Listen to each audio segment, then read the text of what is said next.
Why don't you pull that on me? I'll roll in the sand, and then I will stand perfectly still like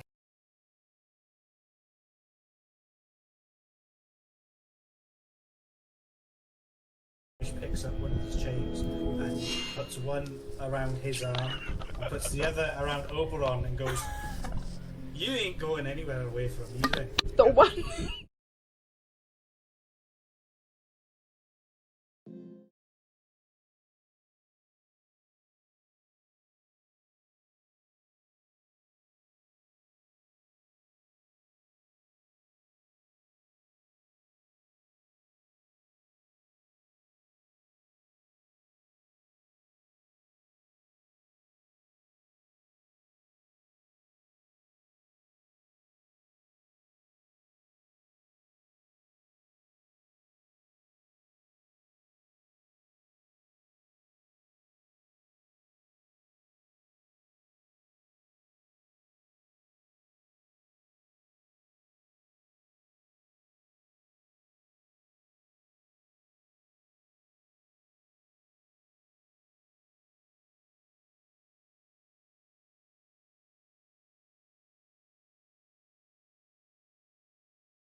Hello, everyone.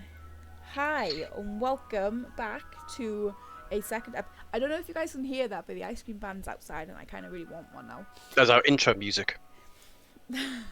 But yeah, welcome to episode 3 of Tavern Talks. Crazy. Today we are joined with Vorel to speak. Vorel, played by Adam. Hello. So I hope everybody is doing well this week. I hope you're staying safe out there. So yeah, don't forget to follow if you want to be notified when we go live. Possibly consider subscribing. We have the Redbubble stickers, which we've now got a new one up, which is. Would you like to share with us what it is? I haven't seen what it is, but I'm Have you guessing it's not? going to be something to do with one of the sausages. Nothing says fear me like a sausage on a doorknob. Oh, what's that one? Yeah, we now have one of those stickers, which is fantastic. So if you want one of those, go to our Redbubble. You should be able to scroll down on computer, and links and shit are there. And you can see up there all the social medias that you can also go and follow us on as well. So that's all exciting. So yeah, hey, Kit Kat Girl, hey, Captain Melon Features, welcome back. Welcome back, everybody. So, as was last week, if any of you guys have any questions that you want me to put them in the chat, and we will get to all the questions when we can. Be gentle. We're only simple-minded people. And with that, let's play the intro.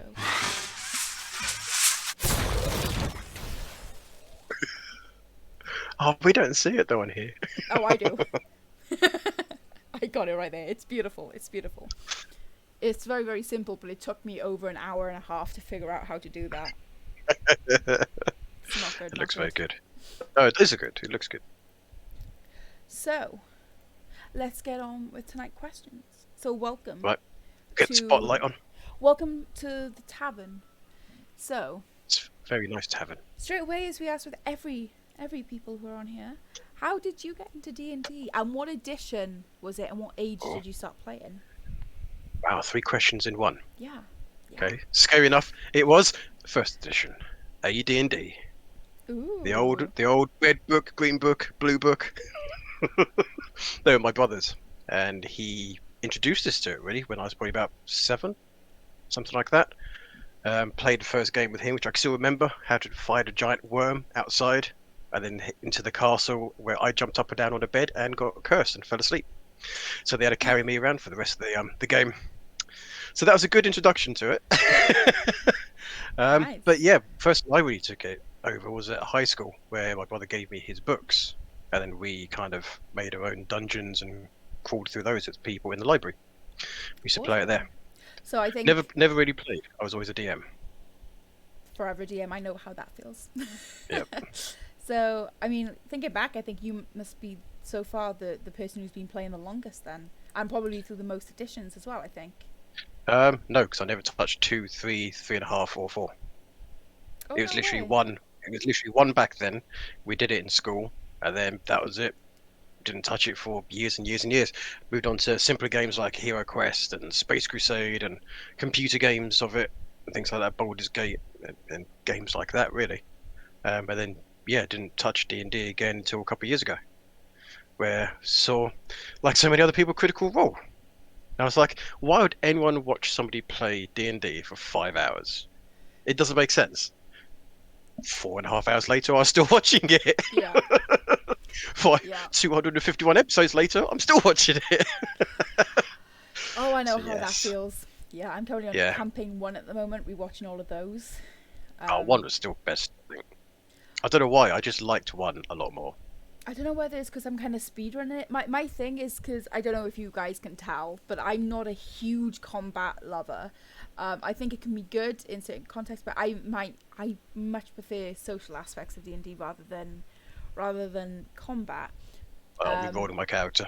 So it's fine. You'll get your plenty of sheer combat. Don't worry. But I tend to skip over a lot of the combat in Critical Role. I did with season, really? Yeah, I did with season 2 as well. If there was huge combat, I just sort of skipped over until I got to the storyline. Because I see that's why I like the combat. Actually, yeah, some of it is quite boring. A lot of it is story though, which is what I do with my games. You put the story into the combat at the same time.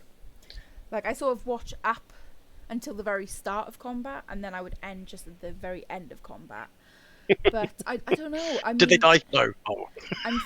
I'm like 59 episodes into season 1, and I like the characters. I'm not connected to the characters as Number 2. as number 2. Yeah. That's odd. Yeah, because you've seen. I wonder if it's because I saw 1 first and then 2, and then you saw 2 first, then 1. Possibly.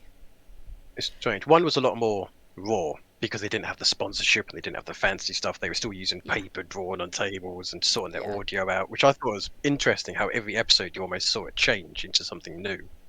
I feel like that's where we are at the moment. Every episode, hey, just give us another 5 minutes because audio doesn't work, video doesn't work. You can't hear you guys. Plus, they didn't know what they were doing as well. The amount of times they're like, "So, what do I roll for this?" Yeah. They were awesome.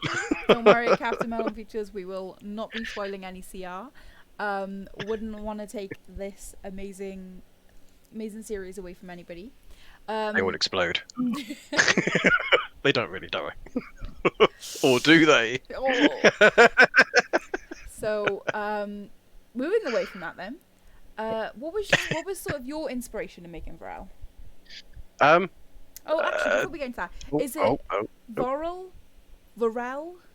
Well, Okay, because yes. I feel like everybody in the campaign says it differently. Potato.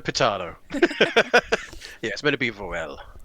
Okay, so what was your sort of inspiration for making Vorel? He was my copy of Grog, for one, because I love Grog. Yeah. He's the best character. I just love Travis as well. He's so good. So yeah, I liked the way he did it, how he played it, even though it's a dumb character, so to speak. He could still do so much in the story plot. Yeah. Which I thought was good, because everyone always says melee characters like a barbarian or a fighter are boring and they're crap. And why would you want to play that? Because they can still be fun to play. I feel like if Vorel saved the party during one specific scene, which I don't when think he locked up the corridor, when he basically took on the entire cave of monsters by himself. They were throwing things behind. That's fine. but that's what he's there for. He's there to be the protector of them. I mean, he was my first player character in another campaign I was playing, Strahd, which we were talking about earlier. Yeah. And he got his head pulled off very early in that, so I never really got to play him. Yes. Unfortunately, he had a quick demise on there, but I still wanted to play a barbarian. So yeah, he's it's a melee character that I wanted to focus on to start with, because as I said, it was my first time of playing as well, so I didn't want to go in with all confusing spells and things. It's rather different playing it than DMing it, even though you see all the spells loads. Yeah. It's a bit odd. I think personally, looking at if I ever get to play, I don't think I've ever played fighter. I've never played barbarian. I've never played ranger. I tend to always go either cleric or warlock. Okay. I've gone wizard for my second character, and no, never again. No. The limitations on the spells is just so hard. especially when you make a nice fire wizard and then you get a fear of fire. It takes out half your spells. But anyway, that's a different story. Okay. So, other than the inspiration of already having sort of that character there and having a look at Travis's character for inspiration for Vorel, was there any part of your personality that you've incorporated into your character, and sort of what parts have you taken from you and your everyday life and brought into D&D? It's more the sense of humour. I mean, Vorel was always there to be the comic relief of a very dark campaign, i.e. Strahd. He was the one who made them laugh, and that's kind of stuck with him even on here. He'll be there and he'll say what he thinks before he thinks what he says, and sometimes it's good, sometimes it can cause trouble. But so from my point of view, is the sense of humour in life. I like making people laugh, and kind of being the jester, so to speak. He's quiet to start with, but then he'll just talk. So, I mean, looking at making people laugh. I mean, this is more making the watchers laugh than the characters. But one key pinnacle point in the last few sessions I've seen with Vorel is when he rugby tackled Hamish to the ground. He was protecting his friend. And knocked him unconscious. What was sort of going through Vorel's That's what head happens at that when point? that's what happens when you don't know each other's health. He knew that the dagger was bad just from what Oberon had been saying, and the way he had seen Hamish kind of protecting it and looking at it and not letting anyone know it's even there, because he had told us several times he hadn't got a dagger, but we knew he did. So there was something wrong with it, and although Vorel hasn't been around too much magic and things like that, he still knows bad shit when it's going on, and he wanted to protect his friend. So I think they had a plan at the time of getting the dagger off him, and Hamish was about to leave, and we didn't want him to leave. We wanted to get the dagger off him. So Rugby tackle come back it here. Or maybe a rugby tackle was too much. Maybe I could just picked him up, but So he acts before he thinks. yeah, I think that's going to get you guys into a lot of trouble, but obviously create some really interesting, hilarious scenes. No trouble. I mean, saying that, you weren't there to cause the trouble when they went to see Doxodor. I don't think I would have liked to go in a suit. Yeah, That'd have been very interesting. I don't see Vorel in a suit. I just had a little tie on. It'd be like a stripper. He just had a bow tie on. Oh god, I really want to see that. Hey, Vorel's got a very good physique, please. Everyone wants to see that. So, what sort of Vorel's motivation in life? What does he want to achieve, and what are you hoping that Vorel achieves throughout just the entirety of this campaign? We all know he's looking for his sister, so his goal is to find his sister. That is his goal. That is my goal. We must find her, because that's hang on, what can we say? It's very awkward to say something like that without letting too much out of the bag. Yeah. Because nobody's asked about it in game, so we can't really. Yeah. Yeah, his sister is his last family that he knows of, so that's why he's trying to find her. Yeah. And she was taken away from him when he was a lot younger, so a lot of his life he has been alone, working with nobody really close to him, which is why he's taken to the group so much, because they're the first ones through all of his travels around the world. They're the first ones who have really paid him much attention and who've shown him some kind of kindness. So to him, his primary goal is to find his family, still to find his sister, but he's also now almost making a new family with the guys that are around him. So, I mean, talking about making a new family, there's one person within the party that it seems Vorel is getting awesome, very close to. Hamish. It's because he keeps grabbing my leg. I look down and there he is around my leg. It's like, what? I mean, even before that, you guys were spooning down in the dungeon. Yep, because we both died. And when you die with somebody, you become very close to them. I think there's a meaning and a moral in there somewhere. I'm not quite sure where, but So I think no, they've just been through a lot. They've been through a lot, and that's it. As I said, he hasn't really had any friends. He's been looking for his sister since he was young. yeah. And these are the first guys who have shown him any kind of kindness. Hamish healed him a couple of times, which stopped him from dying. He's brought him drinks. They've been chatting. They've been playing music. They're friends. And Yeah, I'm getting like a really strong bromance vibe off the two of them. Yeah, And I'm there for it. it's the protective nature of Vorel, because from what he can remember from his father is his father protected the tribe.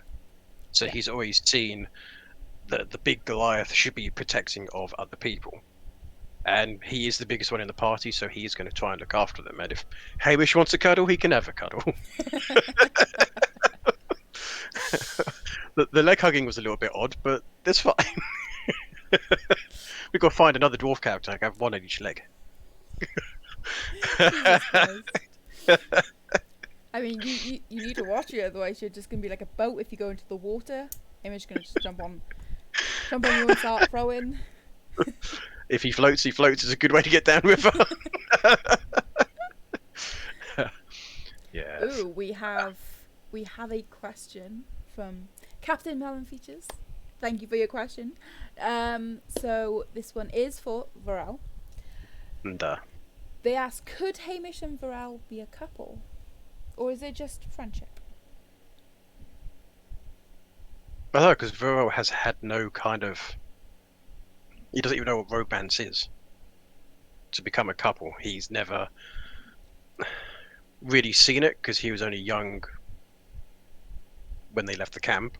Yeah. So he didn't really see much of the interaction between mother and father. There would have been some, so he'd know that obviously there were couples and he's seen people in the world, but for him himself, he's got no experience in it. So Well, I think that's who what knows? makes this friendship so adorable, is that it's just so pure and precious. It's adorable. It is. He's a honestly couple with adorable. everyone in the group. They're all his family. Aw. I don't know. So who knows? There's no yes or no because he's never had that kind of thing put to him. So Yeah. he wouldn't know. I think especially at this how few sessions we've played. I think it's a bit too early to. We've known each other for 2 days. Yeah. Yeah, about 2 or 3 days actually. So what's talking of only knowing each other for? I think it's been about 5 days altogether in game. Yeah. One of which I was sick. Yeah. In bed. I mean, even within the 5 days, a lot has happened to the characters. There's been a lot of stuff that's happened, a lot of stuff that you guys have done. What are Vorel's thoughts on what's happened so far, going all the way back to when he first met everybody at the tiki bar? They need to buy more sausages. That's the first thing he thinks. You know, sausages was going to come into it. Of course. I don't know, he's just taking it all on board. To start with, it overwhelmed him because he forgot what he was actually there for. Only recently, now things decided to calm down between the group dynamic, he's kind of thought, hang on a minute, I'm here for a reason, Yeah. and I've got to get back to that reason. So he's kind of been swept along with the excitement of new people, cool things. This is great. Because he gets to prove that he can actually fight and better himself, so to speak, when they're killing the goblins. Yeah. And he could protect his new friends, and he kind of saw what they were like. So I think he's been swept along in the excitement of things at the moment. The ghosts are a little bit. I don't know. The ghosts kind of freaked him out, but it didn't at the same time. It kind of opened his eyes that there is other beings out there. That death isn't the end of it, which I think is why he started to say prayers lately as well, because he never did that before. Do you think that sort of has given him a hope that, you know, whatever has happened to his sister, because I mean, you as a player still don't know what happened yet, and neither does Vorel. Do you think that's given him more of a hope for seeing his sister again? Well, she hasn't spoken to him from the other side yet, so that's a good thing. Yes. Yeah, I think it's more to he's speaking more to his clan that they left behind and trying to call upon them from strength. Yeah, so that he doesn't get bogged down and lose sight of what he's actually after. Nice. Yeah, and he's just enjoying his time with the group. Very out of his depth, to be honest, with all this politics. But he tried last time. He tried to come up with a plan to be more diplomatic. Yeah. And I mean, I don't think he's doing awfully. I think. Yeah, it's very hard to play a character like that because it's where does the dumbness start and when do you count him as super intelligent because he's coming up with strategy. It's kind of awkward to know that he's a born fighter of his clan, so technically that would come into the tactician side of him, but maybe just how he puts it across and how he thinks it would work is very different to how it would. Yeah. The same as when they went, we'll go talk to them, if it don't work we'll kill them. That's it. So going on to like another very controversial aspect of the game for the characters, which is the dagger. Something that What dagger? honestly I feel as a DM is blown up a lot more than I think it was supposed to. What sort of Vorel's thoughts on that? What does he think is actually happening with that? He doesn't know where it is. Last time he saw it, Willow had it, I think, and it hasn't came up since he's been well again.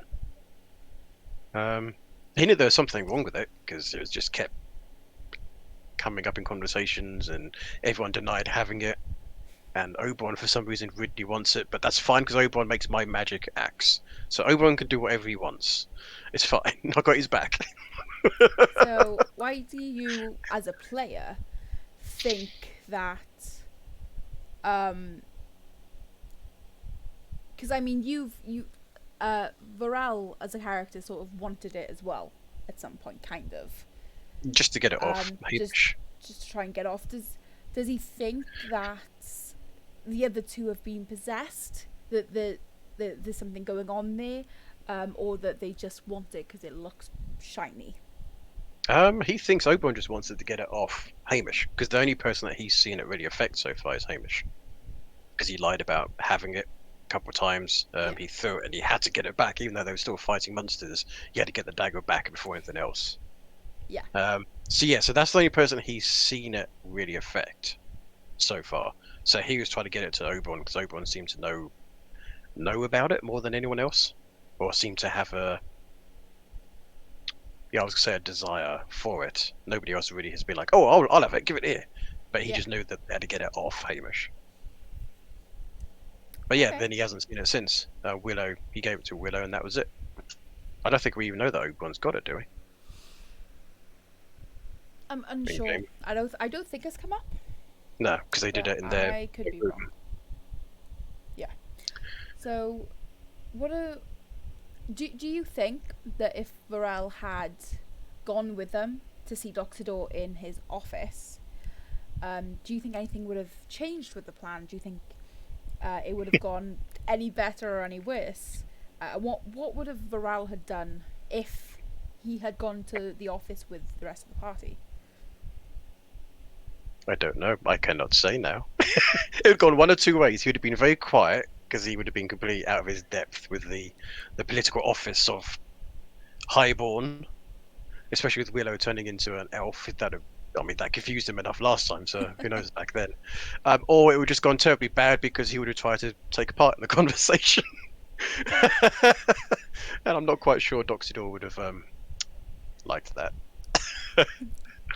Yeah. Yeah, I'm not. He probably just stayed quiet, to be honest. He knows when he's out of his league and that kind of thing.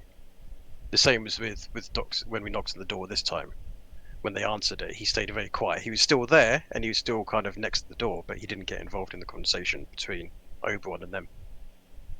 So he kind of knows when to step back and let others talk around him. Kit Kat said Hamish asked and Oberon confirmed that he had the dagger. So I think people are aware that Oberon has the dagger. Okay. Which is going to be interesting to see if anything actually happens with that, and whether they try to get it off Oberon. Because we don't know what the dagger is, do we? We don't.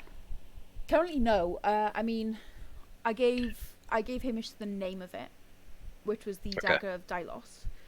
But other than that, yeah, you guys. Out of character, can we clarify what it is?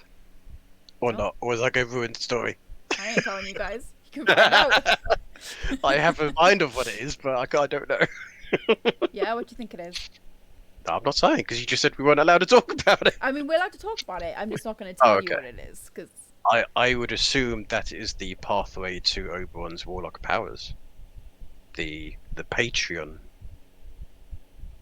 If we ever bloody level up. As I said to the others, and I will let you know. Yeah, you guys should be leveling up to level 2 once the Dr. Door arc has ended. Yep. I think if more fans say level up, we should level up as well. Come on, people, sponsor, we level up.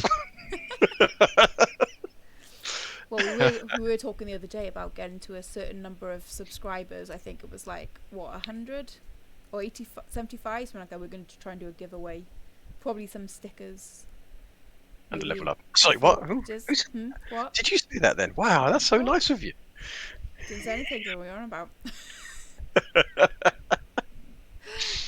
So, okay, just I mean we've talked a little bit about it, but do you have any theories about any of the plot lines as a player? And does Vorel have any ideas about what's going on with any of the plot lines? Willow's too nice, so she's the big bad of the game. I don't know. I haven't got any theories behind that, but there's something about Willow playing this highborn elf in the Empire. So yeah, there's definitely something about that that's fishy. There's the dagger, which I still think is going to be the key to her powers, and that's it so far. Yeah. They're the only ideas I've Any got any going on. ideas sort of on the Doxador thing? Oh, he's got to die, but eventually, he's a bad person. Something's very corrupt here. I still think that he's paying a magic person or something who gave him some sort of magic power over them. Something like that. It's probably completely wrong, but I mean, I know Hamish said about a wish spell, but I mean, we'll just have to play and find out, I suppose. yeah, it depends on what the Mad Hatter tells us when we come back to him. If we come back to him, Yeah, if. I mean, you guys still got to go across the border and back with the packages. that's fine. We know how we're doing that. It's all good. Okay. So, I think with my mouse. Oh my god, my things are not working. There you go. I think it's time for Yeah. Yeah, you ready? See, hot. Yep. Yeah. Nope. The intro's Feel the fire. Gone. Okay. Yep. It's very hot in here. How old is Vorel? 23.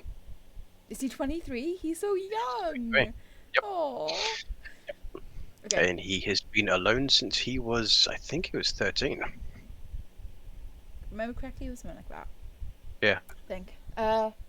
What's his favorite Most of food? his- Oh god. Bread. Because it's simple. Anything else? Nice on the bit of bread. Nope, just bread. Bread on its own with a bit of clean water, which isn't from the sewers. What's his colour? Eye colour. Blue, I think. I believe it's blue. Really white, kind of stand out blue. Ready for this next question? It's a tough one. Yep. How many tattoos does he have? A lot. Over the top of his head,